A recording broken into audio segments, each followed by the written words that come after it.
अंबाजोगाई नगर परिषदेने शहरातील मोकाट श्वानांना पकडून शेल्टर हाऊसना नेऊन ठेवण्याचं काम सुरू केलं आहे। काल सर्वसाधारण सभा होती। या सर्वसाधारण सभेमध्ये विरोधी गटाच्या नगरसेवकांनी याच मुद्द्यावर बैठक गाजवली।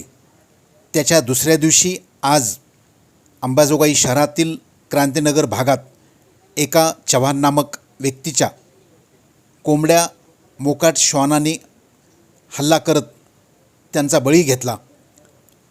ज्या कोंबड्यांचा बळी घेतला तो चव्हाण नामक व्यक्ती नगर परिषदेकडून या कोंबड्याची नुकसान भरपाई मागत आहे।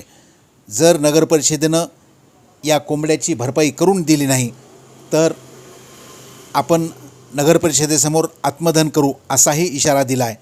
नेमका या संदर्भात नगर परिषद प्रशासन काय भूमिका घेते याकडे सर्वांचे लक्ष लागून आहे।